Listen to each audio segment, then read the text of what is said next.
बिस्मिल्लाहिर्रहमानिर्रहीम, अस्सलाम वालेकुम। चीफ जस्टिस जाते जाते जो पार्लियामेंट ने जो असम्बली ने नैब कानून को ख़त्म कर दिया, उसको बहाल कर दिया। बंदियाल साहब का ये काम ऐसे ही है कि जाते जाते वो कुछ अच्छी यादें, कुछ अच्छी बातें छोड़ना चाहते थे कि मुझे लोग इस बात पर याद करें कि चीफ जस्टिस ने अवाम के लिए, पाकिस्तान के लिए जो चोरों ने नैब कानून बनाया था, अपने केसेस ख़त्म किए थे, नैब को ख़त्म किया था, वो कानून उड़ा कर एक अच्छा लेगेसी देना चाहते थे, उंगली काट कर शहीदों में शामिल होना चाहते थे। लेकिन असल हकीकत ऐसा नहीं है।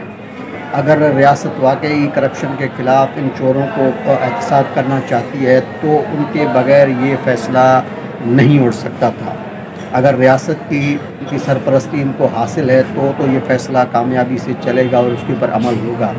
लेकिन अगर उनकी मर्ज़ी, उनकी मंशा शामिल नहीं था तो ये किसी तरह ये केस उड़ जाएगा और चोरों ने जो डील करके गए थे वो डील दोबारा बहाल हो जाएगी।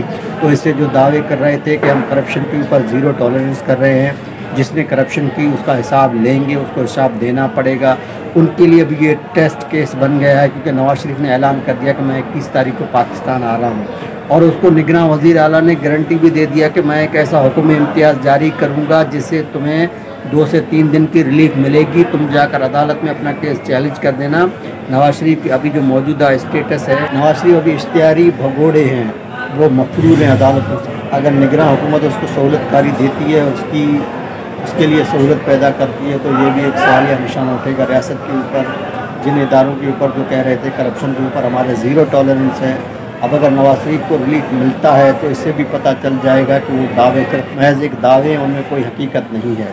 अब अगर रियासत ये चाहती है कि करप्शन के ख़िलाफ़ एहतसाब हो और चोरों को पकड़ें, तो भी अगर ये केस ओपन हो गया तो उनके लिए एक अच्छा मौका है कि उन चोरों को पकड़ कर कोई सियासी फ़ायदा लें तो वो अलग बात है। उनको बिठा कर कोई सियासी एनआरओ खुद लें या खुद दें, उनके लिए तो इसको इस्तेमाल किया जा सकता है। लेकिन इस वक्त तो ऐसा लग रहा है कि उनकी कोई प्लानिंग नहीं है उन चोरों को पकड़ने का। अभी तो रेड कारपेट बिछाया जा रहा है नवाज शरीफ को। नवाज शरीफ के लिए वो पाकिस्तान आएंगे और चौथी दफ़ा वज़ीर आज़म बनकर ये चोर, ये नाअहल, करप्ट इश्तिहारी पाकिस्तान के तकदीर बदलेंगे। वही इसाक डार जो 331 रुपये का पेट्रोल छोड़ कर गया, वो दोबारा वज़ीर ख़जाना बनेंगे और इसके काबीना का हिस्सा होंगे। नवाज शरीफ के प्लानिंग ये है, हर इदारे के ऊपर मेरा ही शख्स बैठा हो, मुझको सर्फ करे, पाकिस्तान को बाद में करे, पाकिस्तान अवाम की बाद में सोचे, पहले मेरे लिए वो अपना काम करे। अब देखते हैं कि नवाज शरीफ अपने उस तजर्बे में, उस प्लानिंग में किस हद तक कामयाब होते हैं। अभी तक तो प्लानिंग यही है कि नवाज शरीफ को यहाँ बुलाकर बिठाएंगे, इमरान खान को साइड पर रखकर जेल में रखेंगे और नवाज शरीफ के लिए खुला मैदान होगा और फिर बोलेंगे अवाम इस्तकबाल करेगी। इस महंगाई में, इस बेरोज़गारी में, इस करप्ट चोरों का अवाम इस्तकबाल करेगी। तो आप देख रहे हैं वो चोरों को फूल तो नहीं बरसाएंगे, लेकिन वो जिस अंदाज में इस्तकबाल करेंगे वो दुनिया देखेगी। लेकिन तजर्बेकारों को कौन समझाए, लेकिन ये फिर भी लगे हुए कि किसी तरह इन चोरों को पाकिस्तान के ऊपर मुसलत करना है। पता नहीं ऐसी क्या चाबी है मरीम के पास, नवाज़ के पास, कि उनको दोबारा चोरों को, इश्तिहारियों को यहाँ लाकर उनको वज़ीर आज़म बनाने की गारंटी दी जा रही है। हालांकि इलेक्शन होंगे, जो अवाम वोट दे। जो ख्वाजा आसिफ का बयान है कि जब ज़ीरो रिस्क होगा उसके बाद नवाज शरीफ आएगा, तो किसने वोट इलेक्शन से पहले ही इनको जीत के भी ऑफ़र कर दिया, वज़ीर आज़म भी बना दिया। तो वो कौन है जो ऐसा इन चोरों को फिर से मुसलत करने का सोच रहा है? होगा तो वही जो इलेक्शन में होगा ना। अवाम अगर इनको वोट देगी तब बनेंगे, लेकिन इससे पहले इनको गारंटी दी गई है कि आप आ जाएँ, आप वज़ीर आज़म बनोगे और आप इलेक्शन जीत जाओगे। तो जो परवेज़ खटक है, जो जहांगीर तरीन है, उनको जो लॉलीपॉप दिए गए, उनका क्या बनेगा, उनको कितना हिस्सा मिलेगा?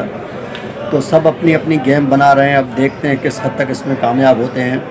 लेकिन पीटीआई और इमरान खान के लिए तो किसी आईन और कानून की ज़रूरत नहीं, क्योंकि उनको तो क्रैश करना है।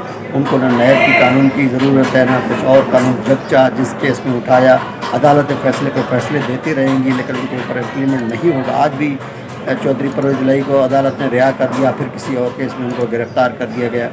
अब नया चीफ जस्टिस साहब आए हैं, देखते हैं वो कितना अपने फ़ैसलों के ऊपर अमल करवाते हैं, कैसे आइन और कानून के मुताबिक फ़ैसले करते हैं या नहीं करते। ये आने वाला वक्त ही बताएगा।